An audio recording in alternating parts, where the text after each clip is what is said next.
Olá, queridos alunos da disciplina Bioquímica Básica. Esta é a última videoaula do curso.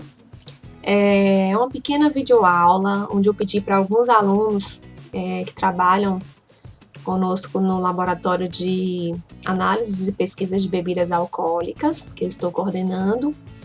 Eu pedi para que eles gravassem algumas etapas do que seria um processo de fermentação alcoólica com posterior destilação para a produção de cachaça.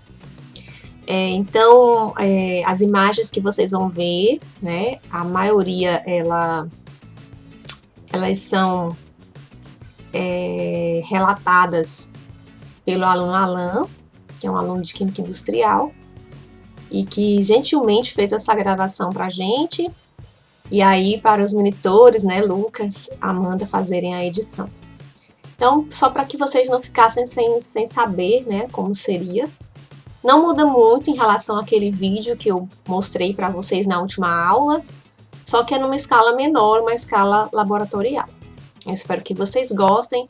Qualquer dúvida, estamos à disposição para explicar melhor cada etapa. Então, basicamente, o vídeo ele consiste na recepção do caldo, onde tem uma pequena filtração. Gente, boa tarde. Na primeira parte a gente está filtrando o caldo. Como vocês já viram, o Brix está 21. Vamos diluir para 16. Iremos fazer bateladas de 8 litros. Cada bioreatorzinho desse tem 8 litros. A primeira já está pronta. Então a gente está terminando aqui de filtrar. O aluno dela Osmar do mestrado. A gente colocou uma peneirazinha com uma touca. E vai fazer duas de 4 litros para poder efetuar os cálculos de diluição. A gente vai colocar o Brix 16.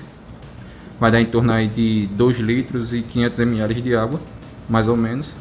E a quantidade de fermento. A gente está usando 15 gramas de fermento por cada litro de caldo. Então vai dar em torno aí de 120 gramas para 8 litros de caldo a Brix 16.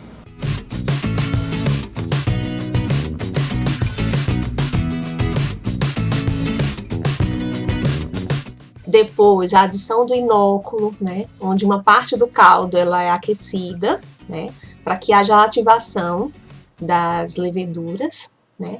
Uma vez elas dissolvidas nesse caldo levemente aquecido, elas são transferidas para o restante dos reatores, onde vai ocorrer a fermentação, né, que deve ocorrer aí por volta de 12 horas, eu não me recordo o tempo exato, mas está no vídeo. No processo de inoculação, após a gente diluir o Brix para 16, pegou-se parte do caldo, aqueceu-se a temperatura de 32 graus Celsius mais ou menos, e agora a gente está adicionando a levedura. A levedura é seca, liofilizada, então usou-se 15 gramas por cada litro de caldo, deu 120 gramas. E está adicionando aos poucos para fazer uma ativação, esquentou para justamente... essa agitação deve ser lenta, porque não pode haver o estresse das leveduras. E em seguida iremos tornar o becker com o caldo inoculado para o bioreator, mexer mais um pouco e deixar para iniciar o processo de fermentação.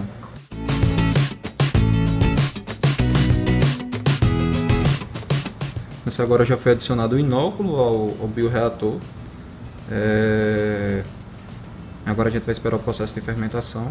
Esse foi o primeiro que a gente tinha feito, cerca de 30 minutos atrás já começou o processo de fermentação. A gente vê aí bastante bolhas, porque a câmera é fraca, mas não vai dar para focar, mas a gente consegue ver aqui o desprendimento de CO2. E agora a gente iniciou com o Brix 16 e o final da fermentação se dá quando esse Brix zera e tem um aumento do teor alcoólico. Então, normalmente em torno de 10 a 12 horas, depende muito. Esse tipo de fermentação é fermentação embatelada. Algumas usinas usam fermentação contínua, que é conhecida como fermentações de estágio. E agora é só aguardar, tirar o vinho, centrifugar e a gente obtém o vinho, né? Separado do pé de cuba, né? ele vai decantar. E assim a gente leva para um alambique, uma panela de alambique, para fazer a destilação para obtenção da cachaça.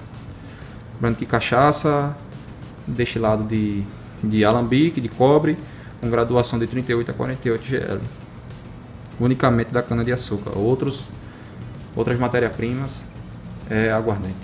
E aí, depois que os sólidos solúveis totais zera, né, no caso do caldo de cana ele chega a zerar, né, é o indicativo do final da fermentação. Então, há uma separação das fases, né, uma decantação. Os reatores eles têm torneirinhas embaixo, onde é possível fazer a separação sem misturar com a biomassa, que no caso é a levedura, né, que foi adicionada. Após o estágio final de fermentação, já passou-se mais que 12 horas. A gente percebe que as leveduras ainda estão um pouco atuando. A gente vai recolher uma amostra para fazer o Brix através de sacarímetro. Então a gente já colocou o sacarímetro. Deixa eu dar um foco aqui para vocês verem que a câmera não é muito boa, mas ele zerou. O grau Brix aqui está em 0,1 mais ou menos. E como o fermentado é de caldo de cana, então normalmente ele tem a tendência em zerar o Brix. Depois de colocar o 50 ml de vinho no ebuliômetro, a gente tá vendo aqui a temperatura e deu em torno aqui de 92,5. E quando a gente confere aqui na réguazinha de graduação, a gente tem aqui a graduação alcoólica do vinho obtido em torno aí de 92,2,3. E aí, esse caldo fermentado, ele é levado para um alambique de cobre, onde ocorre a destilação, para, no final, obtermos a cachaça. Após o processo de fermentação, centrifugou o vinho, tenta fazer a destilação em alambique de cobre. Essa panela aqui tem capacidade para 25 litros, porém, para a fabricação de cachaça a gente usa o volume útil para 2/3 da panela. Então, se é 25 litros, dá em torno de 16.600. A gente já colocou o vinho aqui na panela. A gente tem um medidor aqui de temperatura, uma colunazinha. Aqui em cima pegaria também outro termômetro, só que para a produção de cachaça não é necessário fazer resfriamento no topo da coluna. Então, como é que funciona o processo? A gente aquece essa panela, vai subir os vapores de álcool, vai fazer a condensação aqui no resfriador, tem um sistema para alimentação com água e a cachaça vai sair aqui no final. Lembrando que a gente vai usar a separação 10% cabeça e 10% de cauda para fazer. Tem todo um cálculo para a gente fazer a estimação do volume de cachaça que pode ser produzido. A gente está usando aqui 15 litros de vinho, então provavelmente vai sair em torno de 2 litros e 500 ml de cachaça de coração, com a graduação a 40 GL. Então eu espero que vocês gostem dessa pequena videoaula. Qualquer dúvida estamos à disposição para esclarecer melhor alguma cena, alguma coisa que vocês não tenham entendido. Espero que vocês gostem. Um abraço.